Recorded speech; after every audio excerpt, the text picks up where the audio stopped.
സ്വന്തം പ്രവർത്തന മണ്ഡലത്തിൽ സജീവമായി വീണ്ടും secret agent. Bigg Boss Malayalam season 6-ൽ 4 ആഴ്ചകൾ പിന്നിട്ട അവസ്ഥയിലാണ് ബിഗ് ബോസ് വീട്ടിലേക്ക് വൈൽഡ് കാർഡ് എൻട്രി എന്ന നിലയിൽ സീക്രട്ട് ഏജന്റ് എന്ന സായി കൃഷ്ണ എൻ്റർ ചെയ്യുന്നത്. 5-ാമത്തെ ആഴ്ച മുതൽ 13-ാമത്തെ ആഴ്ച വരെ സായി ബിഗ് ബോസ് വീടിന്റെ ഭാഗമായിരുന്നു. 13-ാമത്തെ ആഴ്ച ബിഗ് ബോസ് വീട്ടിൽ നടത്തപ്പെട്ട മണി ബാഗ് ടാസ്കിൽ 5 ലക്ഷം രൂപയുടെ മണി ബാഗും എടുത്ത് സായി ബിഗ് ബോസ് വീട്ടിൽ നിന്നും പുറത്തിറങ്ങുകയായിരുന്നു. പ്രേക്ഷകർക്ക് ചിരപരിചിതനായ സീക്രട്ട് ഏജന്റിനെ ബിഗ് ബോസ് വീട്ടിൽ കാണാൻ കഴിഞ്ഞില്ല എന്ന സങ്കടത്തിലാണ് പല പ്രേക്ഷകരും. അതുകൊണ്ട് തന്നെ സായി ബിഗ് ബോസ് വീട്ടിൽ കാര്യമായി ശോഭിച്ചില്ല എന്ന് കരുതുന്ന പ്രേക്ഷകർ നിരവധിയാണ്. അതേസമയം സായിയെ സംബന്ധിച്ചിടത്തോളം താൻ അവിടെ ഒരു സീക്രട്ട് ഏജന്റ് ആകാൻ പോയതല്ലായിരുന്നുവെന്നും താൻ അവിടെ എന്തൊക്കെ ആഗ്രഹിച്ചോ ആ കാര്യങ്ങളൊക്കെ താൻ സാധിച്ചിട്ടുണ്ട് എന്നും സായി ഇതിനെക്കുറിച്ച് പറയുന്നു.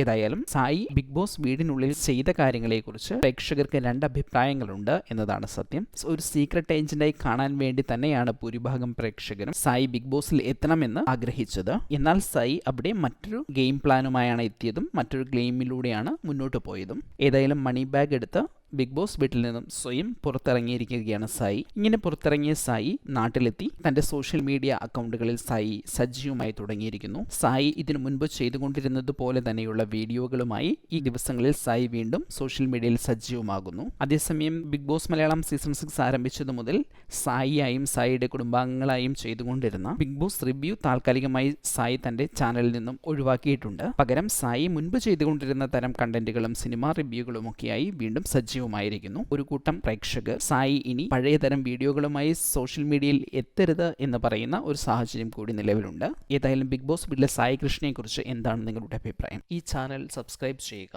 ഒപ്പമുള്ള ബെല്ലൈക്കൺ അമർത്തി ഓൾ എന്ന ഓപ്ഷൻ തിരഞ്ഞെടുക്കുക. അഭിപ്രായങ്ങൾ കമന്റായി രേഖപ്പെടുത്തുക. വീഡിയോ ഷെയർ ചെയ്യുന്നത് പരിഗണിക്കുക.